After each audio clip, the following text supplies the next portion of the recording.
Hello.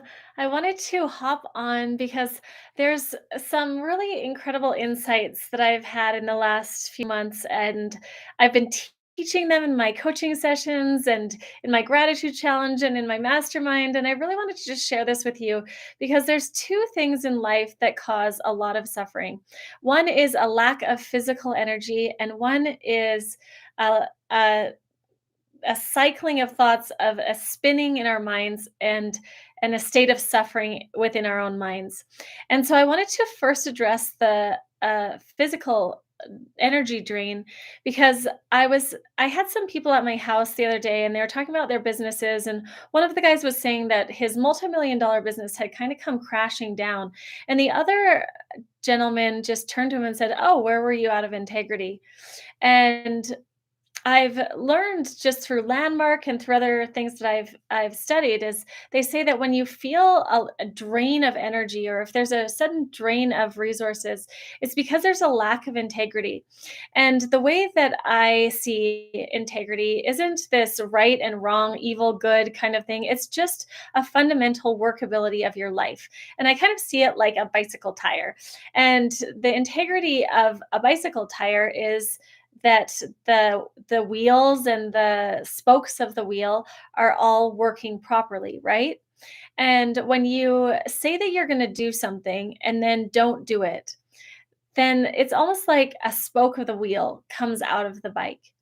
And if it's something really big and you say you're gonna, you know, show up somewhere or do a deal and then you just back out last minute, and if that kind of thing, then it's like your tire went out. And it's kind of like when you're riding a bike and the tires are working and the spokes are all working, then it's easy to ride. In fact, it's probably 10 times easier than walking or running. But when the tire isn't blown up, or when their spokes aren't working and the tires aren't working, it's almost like it's way harder than just walking to have the bike with you. And so that's like when you simply just don't do what you say you're going to do when you say you're going to do it. So when you feel an energy drain, just look at your life and go, "Huh, where am I lacking integrity?" And then step back and into integrity. Now, just because I know this concept doesn't mean that I'm in integrity all the time. Sometimes I'm just not able to show up, or sometimes I have to change plans, or sometimes I'm late. And the important thing is that you just learn how to clean up your mess, how to get back into integrity as soon as possible. And so, in my courses, in my training, in my communication patterns that I teach and support people with, and in my programs, this is a huge part of it. Is how do you clean up the a lack of integrity? And there are communication patterns that really work for that. But I just have a quick story around this because when I first joined Landmark, I we had these classes and these meetings, and at the beginning, we had a regular meeting at 5 o'clock in the afternoon, and so I would hop on, but I had to finish up dinner and the kids needed something, and so I would hop on at like 5:02 or 5:05, and the meeting leader would be like, "Hey, Paige, you said you'd be here at 5 o'clock, and you're here at 5:02."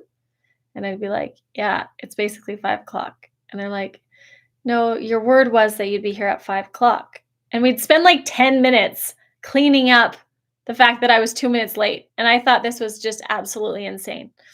And so I was kind of resistant to it. And then a part of the course was there was a 10-week course, and you had to commit to doing 8 of them in person. And it was before COVID, so everything was in person, but I had to be there, and so that was my word.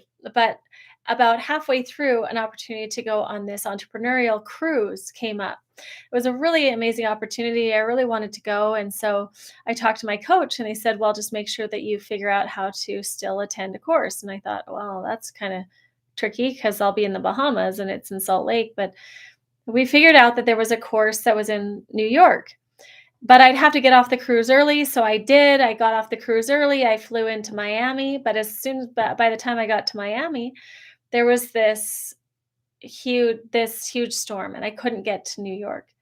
So I get on the call with my coach and I say, I can't get to the course. I guess I just didn't make it. I didn't complete the course. I go, well, there's got to be a way. There's always a way to stay in integrity. And so I found a flight to Vancouver where there was a course the next day. I flew from Miami to Vancouver. I took a bus and a train and I got there. I was a little bit late, but I got there and I completed the course. And from that time, I got it.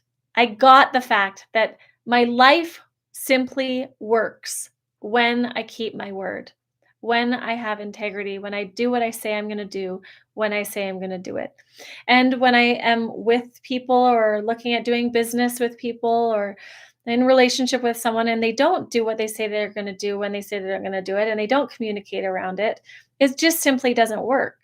I can love them. I can think they're amazing. I think they can think all the things, but if they simply just don't do what they say they're going to do when they say they're going to do it, I just can't do business with them or I can't do life with them. And so that's the first part. And that's like a huge hack in life. And I just want to share that because it's been so impactful in my life and in the lives of my clients. So then the next part is this idea of suffering. And so when we look at success, there's kind of two parts. There's the success, in the triple package, she defines success as money, right? I'm getting what I want. And basically, integrity is the answer for that. If you want to make money, have integrity. It's going to help you along that way, and you will be successful. But there's another part. What if you can totally keep your word? You can you can have total integrity, but you can be unhappy. You can not have the relationships or the connections or just the joy that you want to have. And so success to me is physical success, monetary, um, social, all those things. But it's really fulfillment is the second part. And so, how can you have fulfillment? How can you have joy? And when you notice that you're not in fulfillment or joy, you're in some state of suffering. And so, what is suffering? There's a lot of different definitions. It could be sickness, it could be illness, it could be someone hurt you, someone and all of those actually are outward focused. They're all saying that person hurt me, that person did something to me, that food made me sick. But all of that has an element of victimhood to it, right? It's I am experiencing this because of some outward thing. But if we really tune in and recognize what really causes it, what is happening within your mind is actually what's causing the suffering because someone could be extremely hungry and still be happy. Someone can be injured and still be in joy and not suffering. Someone can be alone and not be in suffering. Someone can be divorced or in a marriage and not be in suffering. So what is it? And what I found is it's a cycling of thoughts, of negative thoughts. Suffering is where you keep revolving around the same thing over and over and over and you can't get out of it, right? Oh my gosh, I'm so hurt. This is a great example. I broke 5 ribs, a few years back, and I could have gone into massive amounts of suffering around it. Oh my gosh. Oh, it hurts so bad. It hurts so bad. Oh my gosh. It's so awful that that happened to me. I can't believe that person did that. I can't believe I was so dumb to do that. I was kite surfing. I can't believe that he could have not thought that through. Da da da, right? And so you can be in this thought pattern of cycling thoughts of making everything wrong. But instead, I fell. I thought I was paralyzed when I came to. And when I realized I wasn't paralyzed, I was so happy that I was like floating for 2 weeks. I was in the hospital going, "Oh my gosh, you guys are amazing. Thank you. Thank you. This is so great. Oh my gosh, I'm so grateful I'm not paralyzed. I'm sitting next to the lake and I'm not having to cook for 20 people that summer and the kids are all running around and I'm so grateful that I can just sit here and enjoy these kids and if I want I can get up because I'm not paralyzed, right?" And so what if you're able to experience a new way of thinking by coming out of this thought pattern that's causing the suffering. And so how do you do that? And I have a formula called the R cubed, and it's just the formula for escaping suffering.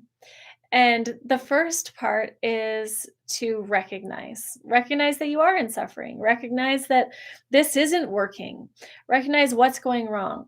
And so you first have to just recognize, oh, I'm not in love, I'm not in peace, I'm not in joy, and so I'm in suffering. And what is the cycling thought? So you recognize it.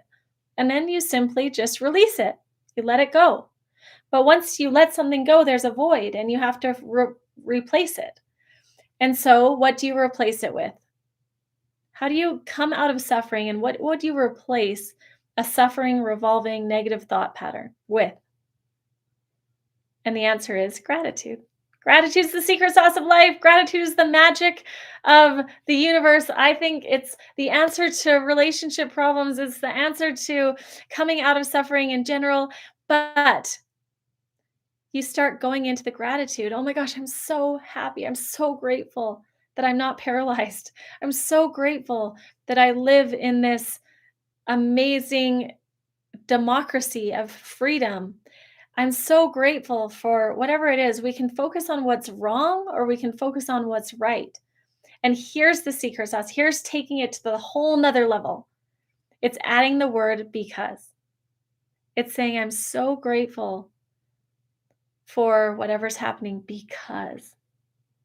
And then going into the juiciness of all the reasons, letting your mind fall, even difficult things.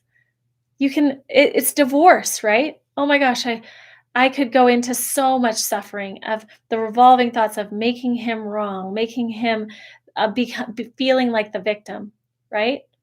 Or I can go into, wow, I'm so grateful for the 10 years that we had. I'm so grateful for the way that he's showing up for the kids. I'm so grateful because I have such a beautiful life right now. I'm so grateful for the way that he showed up during the divorce because he didn't make me wrong, because he took responsibility, because he, right? As I go into that, it's like, oh yeah, I can see the good. And how much better of an experience can I have? And then at the end, you say two of the most powerful words on the planet: thank you, thank you, thank you. You say it once, and it feels like, thank you. Second time is like, oh yeah, I really mean it. Thank you. The third time is like, blasts you off. Thank you. Ah! So, if you find yourself in suffering, if you find yourself in an energy drain, just step into integrity, step into gratitude, and you will have a completely different experience of yourself, and you will spiral up into a life that you love. And I wanted to share that with you today. Thank you for watching. Thank you for being a part of my world. If you would like to hop onto a call, learn more about the programs that I have, the coaching that I do, I invite you to go to schedulewithpaige.com and check it out. And thank you again. I'll see you soon. Bye for now.